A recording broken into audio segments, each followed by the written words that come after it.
Welcome to the Prayer Warriors Bible Study. This week we look at Ezekiel 19. Please like and subscribe to our channel. And now Kevin discusses a lament for the king or a dirge for Israel. Okay, so there they call it a lamentation, but we're going to talk about that. So what we're talking about, is this a lament for the kings, or is it a dirge for Israel? Meaning that the death of Israel, which we have a hard time understanding. And we can see there he has a supreme look of arrogance on his face. If you were to look at the rest of the picture, you can see everybody bowing down before him, and there's a bunch of money cast before his feet. Okay, so I just wanted to put this in your mind, who we're talking about, Jehoahaz and also Jehoiachin. This guy, you would have thought he would have learned from the first guy, his brother, how not to behave as king, but he kind of doubled down. And you can see again, a look of supreme arrogance on his face. Okay, what is this? Is this a lament, a dirge, or something else? Okay, and I'm going to go through a lot of thoughts here before we actually get to the scripture, so bear with me. I think it's all interesting. Okay, the structure of this is verse 1 to 2a is a command to take up a lamentation. Okay, and remember that term, lamentation or lament, for the princes of Israel. Okay, verse 2 through 14, it comes in two parts, and you saw the switch up there. The first one is the lioness who raises two cups, and the question is asked, what is your mother? It's kind of interesting. Not who is your mother, but what is your mother? Talk about that. In 10 through 14, they switch to divine imagery. Well, why'd they shift gears like that? Again, what is your mother, or your mother, depending on the version you look at. It does reference Genesis 49, 8 through 12. And let's go back and look at that. Judah, your brothers will praise you. Your hand will be on the neck of your enemies. Your father's son will bow down to you. You are a lion's cub, Judah. You return from the prey, my son. Like a lion, he crouches and lies down, like a lioness who dares to rest. The scepter will not depart from Judah, nor the ruler's staff from between his feet, until he whom it belongs shall come, and the obedience of the nations shall be his. He will tether his donkey to a vine, his colt to the choicest branch. He will wash his garments in wine, his robes in the blood of grapes. His eyes will be darker than wine, his teeth whiter than milk. So you see, there's a lot of comparison to what we just read. They switched over from a lion theme to a, well, in this case, a plant. The choice vine is a wine vine. Judah is a lion's whelp. Okay. The scepter shall not depart from Judah. They'll refer to the scepter as the branches of the vine in Ezekiel 19. And then they went over and his donkey's colt to the choice vine. Okay, so there's a lot of imagery here that transfers over into Ezekiel 19, which means Ezekiel probably borrowed it. He intentionally borrowed from this section of scripture. And if you recognize that, this is the origin of the Lion of Judah. What is a dirge? It's a special musical composition composed and sung at the death of an individual. Okay, although laments can be combined and over the death and destruction of a nation. It sounds like they're on the right path here for these 14 verses, but it's kind of interesting. We'll take a little bit of a U-turn here.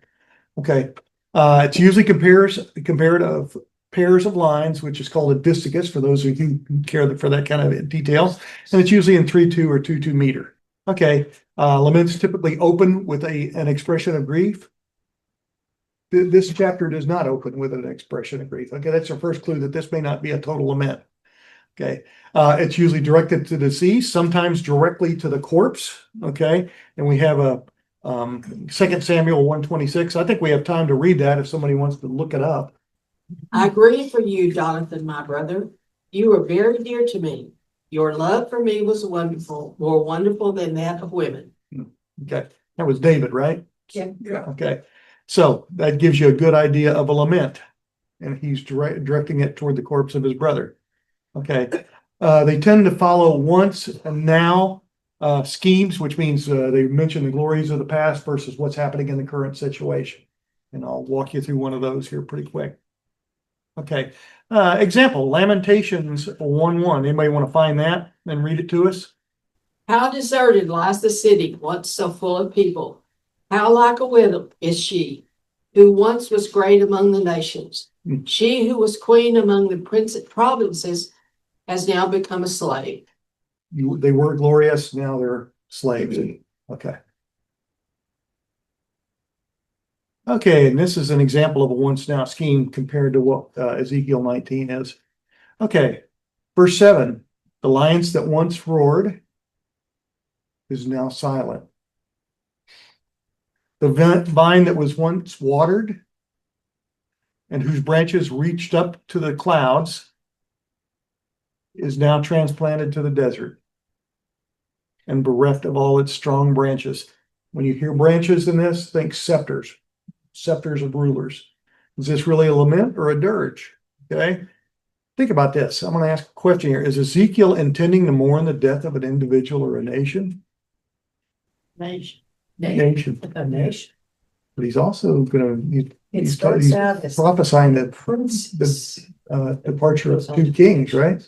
Okay. We'll talk about that there.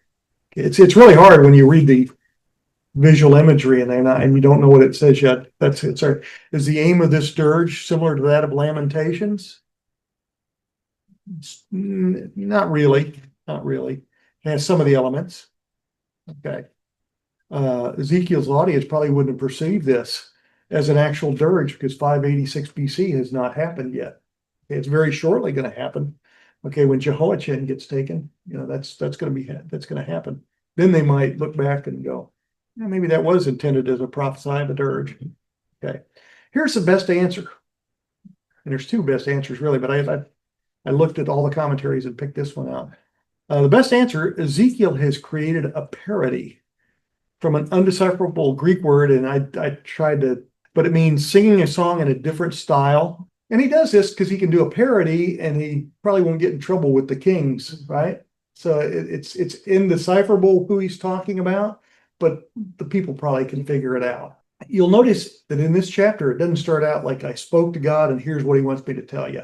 Okay. So he's able to take this license a little bit and go off record. Now, God probably told him all this, but he doesn't attribute it to God. And are we sure that God put this information in his mind? The other best answer is this is a riddle. Okay, it's not a lamentation or a dirge. It's almost like a riddle. But anyway, I thought the best answer was he's parodying this. Okay, he's taken a quina, and there's all sorts of little squiggles over that quina or kina, which means dirge, and he's injected some alien content in it. And he's using the features of a dirge, some of the features of a dirge, and he does two things.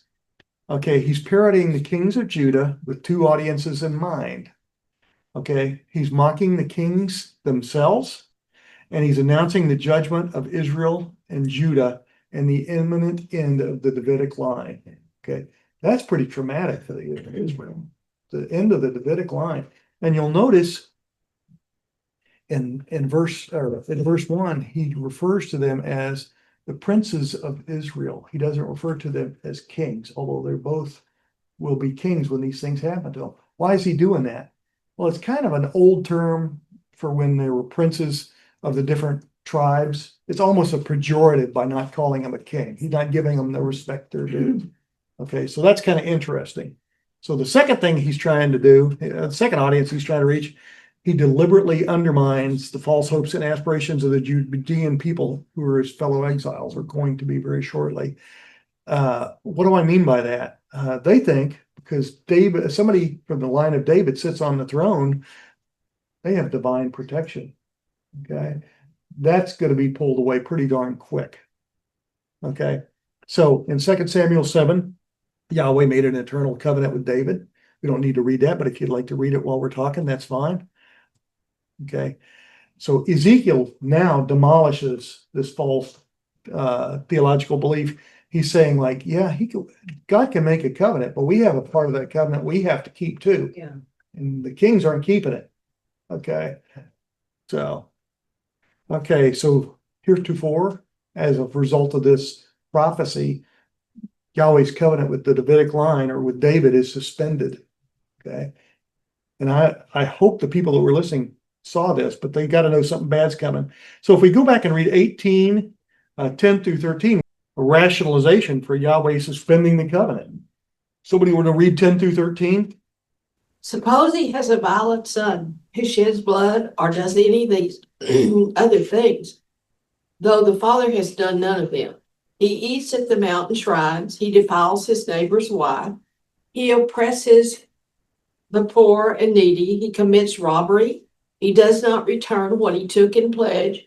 He looks to the idols. He does detestable things. He lends at interest and takes a profit. Will such a man live? He will not, because he has done all these detestable things. He is to be put to death. His blood will be on his own head. Yeah, and make no mistake, these two kings have or will do all of these things. Do you remember when we were talking about when they were talking to the exiles in Babylon, and they said people in Jerusalem are the ones that are not going to make it because they've been causing the deaths of their own people, and the blood was on their hands. Well, this is sort of saying the same thing. These two kings have blood on their hands. They're oppressing their own people. Okay, they're oppressing Israelites. They're not just going out and picking on the neighbors. They're oppressing their own people. A couple of things in here. What was it going to do? Okay, one of them is, or has defiled his neighbor's wife. One of the verses in here, which is not in this translation, verse 7 in chapter 19 is translated, he consorts with their wives. In other words, the second king decided he was going to sleep with all of the first king's wives while he was in Egypt. It's sort of like the dominant male thing. Okay, well, I'm going to take all your wives, so I'm the dominant male. So that's wrong. Okay. And so you can see he's done a lot of these things. He's robbed by violence, probably taken money due to court actions that doesn't belong to him. So anyway, you can see that this is not good. This is the reason Yahweh says he can take away the kingships from these people. Kevin, Yes, sir. since the covenant was suspended, we think it's fair to say that the covenant was conditional, Well, it's conditional on us keeping our part of it, or the king keeping their part of it. but the covenant with Israel, would it be fair to say it's conditional as well? Absolutely. On them keeping up their, Yeah. I would agree. All the covenants have been Yeah. conditional, you know? that's right. And I know Steve made a joke that I was going to go over all 7 covenants. I don't know if I end up short on time, I guess, but all of them have been conditional, like I will be your God and you will be my people. Well, you're not really being my people. If you obey me. Yes. Yeah, Yeah. there's the ifs. Yeah. And that's You're what not we've really done being for my people if you're not 25 obeying me, if you don't believe in me, if you don't pray to me, if you don't recognize me, if you don't exalt me, you're not my people, so God isn't punishing Israel because just the kings are not following him. Right. He's punishing them because the people have fallen away as a result of the example of their kings and their leaders. Moreover, take up a lamentation for the princes of Israel, which is kind of a slam, and say, what is your mother? A lioness. She lay down among the lions. Among the young lions, she nourished her cubs. So she's being a typical lioness so far. Okay. So, but the interesting line here is, what is your mother? Not who is your mother. What is your mother? And that would be Israel and Judah, right? And also the Davidic line. Okay. Okay. Purposely doesn't address the 2 kings as kings, but uses an older term, princes of Israel. Probably kind of a pejorative, like, hey, princes of Israel, you're not really kings, but you're, so. And the plural address to the kings indicates this is not a true dirge. Okay. And I'm just trying to sort all these terms out because they come up in the commentaries all the time. Okay. A dirge would typically be addressed to one person. Okay. Verse 2 doesn't open like a true dirge. Who is your mother? Actually, it says, say, what is your mother? It doesn't say who is your mother. It says, what is your mother? It's singular when he's talking to the lioness. Okay, so that could be. But he answers quickly. He doesn't really give the people a chance to answer. He says, a lioness. He wants them to be on the right page. Okay, so somebody want to read 3 through 7? Brought up one of her cubs, and he became a young lion. He learned to catch prey, and he devoured men. The nations also heard of him, and he was trapped in their pit, and they brought him with chains to the land of Egypt. When she saw that he waited, that her hope was lost, she took another of her cubs and made him a young lion. He roared to be among the lions and became a young lion. He learned to catch prey and he devoured men. He knew their desolate places and laid waste to their cities. The land with its fullness was desolated by the noise of his roaring. Okay, thank you. Yeah, you can see the reason Ezekiel probably chose the lion thing, other than going back to Genesis.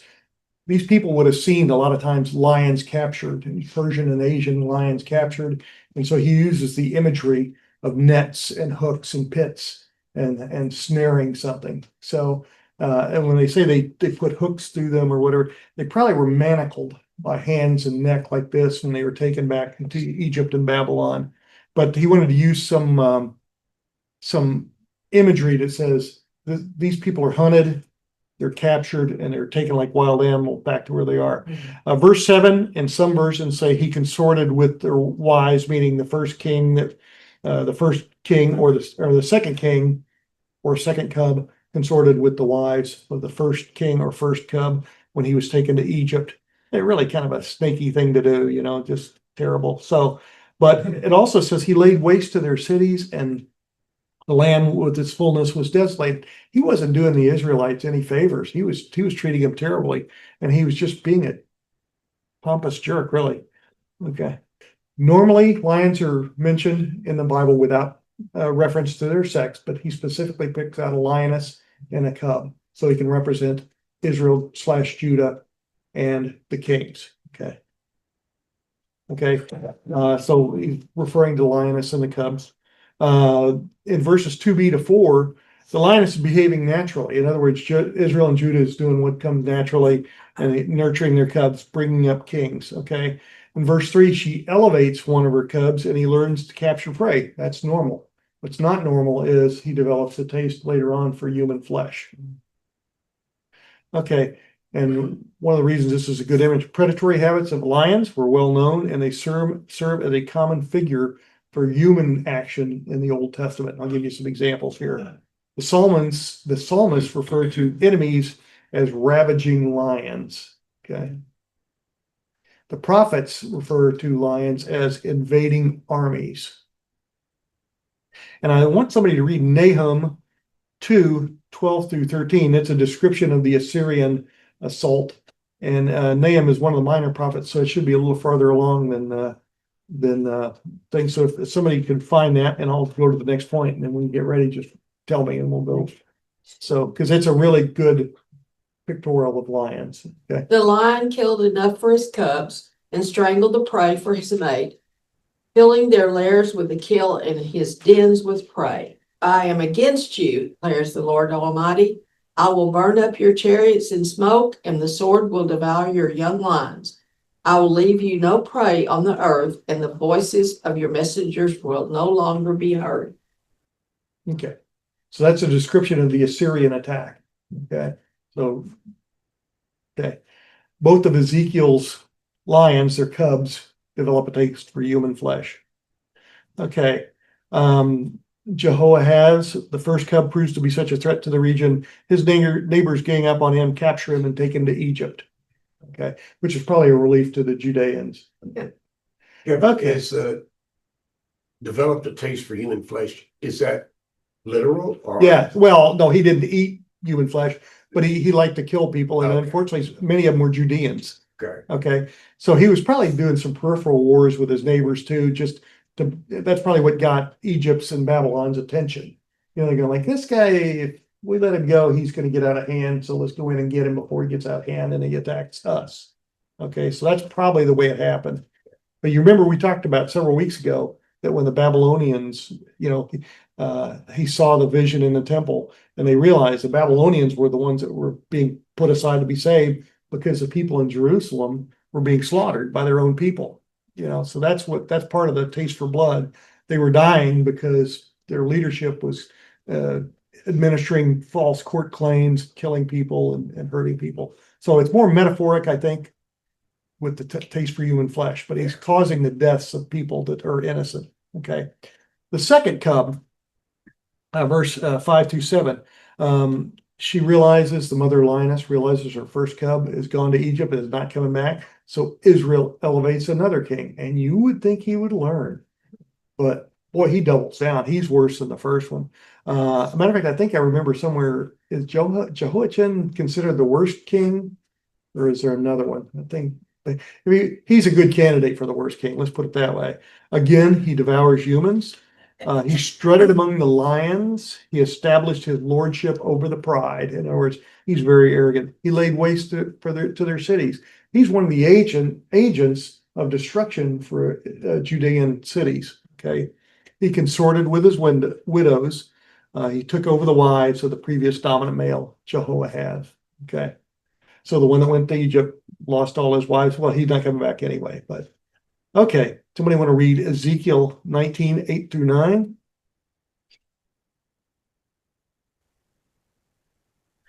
Then the nations came against him, those from regions round about. They spread their net for him, and he was trapped in their pit. When hooks they pulled him into a cage and brought him to the king of Babylon. They put him in prison, so his roar was heard no longer on the mountains of Israel. Okay. Yeah. So they were really looking after Israel in this case. So and again, they use the imagery of capturing a lion in a pit, but then the nations set against him from the provinces on every side. This was a mutual effort from all the international people around them. They recognized Israel was a danger to them and to their own people. And an international response, verses 8-9, as with Jehoahaz, Jehoiachin grows even more arrogant and more dangerous to Judah and the neighboring states. Nebuchadnezzar decides to put a stop to his roar and predatory behavior against the mountains of Israel. Okay, and here's something that I've always tended to see. Oh, the poor Jewish people, they were taken into captivity in Babylon. They were almost rescued by Babylon. Okay, so we tend to see the Babylonian captivity as something that was perpetrated on Judah by Babylon, but it really wasn't. They were almost, it was like us going in to take back Germany. We weren't going back to take back Germany for our own sake. We were protecting ourselves because they were a danger, but we were also taking it back for the German people. Okay, so if you think of it in those terms, they were the liberators. Okay, the Babylonians were liberators.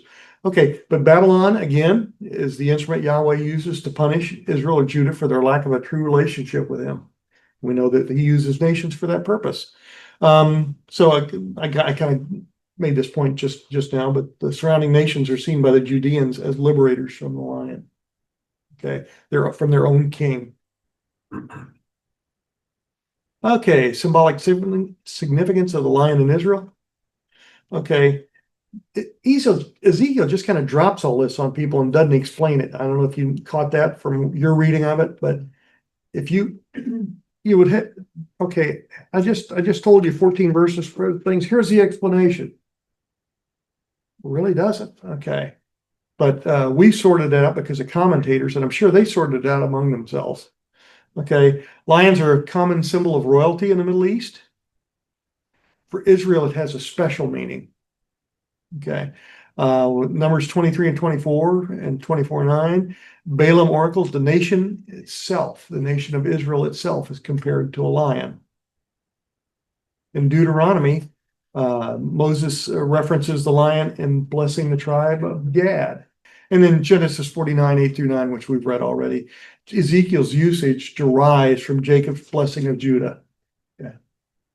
Okay, now we're switching gears here. But again, this follows the Genesis 49 pattern here. Somebody want to read 10-11? Your mother was like a vine in your vineyard planted by the water. It was fruitful and full of branches because of abundant water. Its branches were strong, fit for a ruler's scepter. It towered high above the thick foliage, conspicuous for its height and for its many branches. Yeah. Okay. Yeah. This is the Israel that was. It was well taken care of. God was providing for with water and everything. And it was a great state and a great nation. Okay. So, and this is the Israel that was. Think about it, the image of a vine that is growing into the clouds. That's not right for a vine. Vines usually stay pretty close to the ground. Okay. It's an extraordinary plant. It's got the same imagery as Genesis 49, 8 through 12. Okay, to use a vine. These verses are going to emphasize the end of 400 years of Davidic line rule and 1,000 years of tradition. Okay, this is a pretty calamitous thing in Israel history. I mean, this would be, I sat and thought about this for a while. This would be as if somebody came into the United States of America and said, no more presidents, no more Congress, no more Senate, and some of us would go, yes. But it would be like, but now you're going to be ruled by Mother Russia, okay? And there's no hope of returning to what you have. And if you can think of that kind of calamitous thought, of course, those of us growing up in the 50s and 60s, we probably thought about that a lot, being under Russian rule or Chinese rule or something like that. But if you think about it in that way, this is the end. This is no more. This is the end of the Davidic line, which they held as all powerful, and it was going to go on forever. Okay, your mother appears again. I like that. That didn't come out right. But just so we know, that refers to Israel, Judah, and the Davidic line. So he's saying another imagery to make it clear about the first. Okay, no longer a lioness, but like a vine, which makes this a simile. Okay. Beside abundant waters, producing good fruit, abundant foliage, way more than a vine should probably. Okay, send out special strong branches that become the scepters of rulers. And you remember there was scepter imagery in Genesis 49.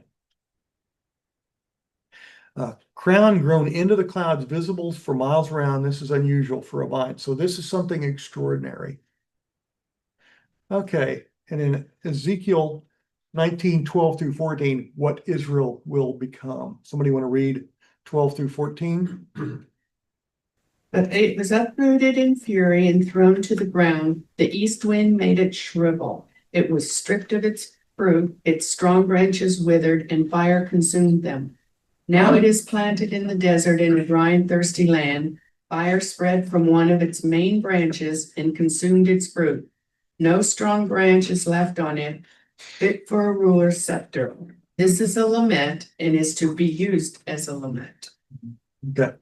Yeah, and there's a couple of things that stand out here. The east wind is a metaphor for Babylon. So he's predicting specifically that Babylon will be the method by which they're destroyed. Okay. And the branches are going to be destroyed. You remember, branches represent the scepters of rulers. That means there's not going to be any more rulers. There's not going to be any more kings. Okay. So this is total destruction. The vine, Israel, Judah, the Davidic line is destroyed. So this is, remember what we talked then or now and then? That's a now and then. What Israel was, what it's going to become. Okay, pride is what comes through in verse 12. Ezekiel's audience may have seen this strange vine sending a profusion of branches into the sky, into the clouds, as a sign of hubris and pride, okay, which we know that the two kings are full of. Okay, someone, Yahweh, Babylon, Egypt, tore this plant from the ground and tossed it into the desert. So it could have been Yahweh himself. It could have been Yahweh using Babylon or Egypt to do that. Okay, but it's been torn from the ground. In other words, it's got no roots anymore. It's not got anywhere to grow. There it withered. Fire struck it, destroying any hope of replacement branches or kings. Okay.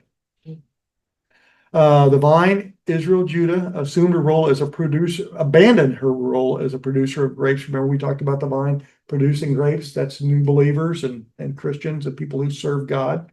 Okay. And assumed the posture of a huge tree. In other words, they wanted to look good and they wanted to look big and they wanted to look powerful, and they didn't care about doing what God wanted. Okay. So they're no longer a vine, they're a tree. That's fair. Yes, it is. I'm sorry? That's America today. Sounds like it. Could be. Yeah, yeah. Very good point. Okay, this is a symbol of the arrogance of nations, and the self-aggrandizement has provoked the wrath of Yahweh. Okay. East wind is a common term for Babylon. We just talked about that. Okay, now at the end, Sandy read this. This is a lamentation and has become a lamentation. Some versions read this is a dirge and is to be treated as a dirge. But basically, Ezekiel has effectively declared the fall of Israel and Judah as a nation and an end to the Davidic dynasty. I kind of get my mind of if America ended today, that's kind of calamitous event this would be. Okay. Okay, and I turn my takeaways, lessons forgotten and missed, because really these lessons to the kings were forgotten and missed. Okay, so we can take these away because this is something we shouldn't do. Okay, so takeaways. The promises of God to the ancestors is no guarantee of divine blessings to the descendants. We got to keep doing the things that God wants us to do. We got to keep being in a relationship with God. We got to keep talking to other people about God. The call to leadership is a call to servanthood. How many times do we hear that in the church? The deacon is not an honorary position. It's a position of servanthood. Okay. Now, if you want to know what the Charter for Kings is, the Mosaic Charter of Kings, I put it down there, Deuteronomy 7:14-20. We're doing okay on time. Why don't we read that? Somebody want to read Deuteronomy 17:14-20 so we can see what Jehoahaz and Jehoiachin should have done? When you enter the land the Lord your God is giving you and have taken possession of it and settled in it, and you say, let us set a king over us like all the nations around us. Be sure to appoint over you a king the Lord your God chooses. He must be from among your fellow Israelites. Do not place a foreigner over you, one who is not an Israelite. The king, moreover, must not acquire great numbers of horses for himself, or make the people return to Egypt to get more of them. For the Lord has told you, you are not to go back that way again. He must not take many wives, or his heart will be led astray. He must not accumulate large amounts of silver and gold. That makes me laugh. When he takes the throne of his kingdom, he is to write for himself on a scroll a copy of this law, taken from that of the Levitical priests. It is to be with him, and he's to read it all the days of his life, so that he may learn to revere the Lord his God and follow carefully all the words of this law and these decrees, and not consider himself better than his fellow Israelites and turn from the law to the right or to the left. Then he and his descendants will reign a long time over his kingdom in Israel. So I don't know about you, but I don't think Jehoahaz and Jehoiachin did the homework. No. They should have been able. Nor many other kings. They should have written this the first day of their reign. And if Jehoahaz had written this the first day of his reign and followed it, Jehoiachin would have never happened. Okay. So didn't do the homework, guys. We need to do the homework every day. Okay. Yep. Okay, the presence of God's chosen representative is no substitute for personal commitment. Just because there's a representative of the line of David sitting on the throne doesn't prevent us, or doesn't mean we don't have to have a personal relationship with God as well as he should. Okay. So nobody can substitute for your relationship with God. Okay, and I just wrote these down so you would remember them when you're looking at this thing. The lioness and the vine represent Israel, Judah, and the Davidic line. First cub and branches represent Jehoahaz. Second cub and branches represent Jehoiachin. And let's see, I got 22 slides out of 14 verses, so I did good. Okay.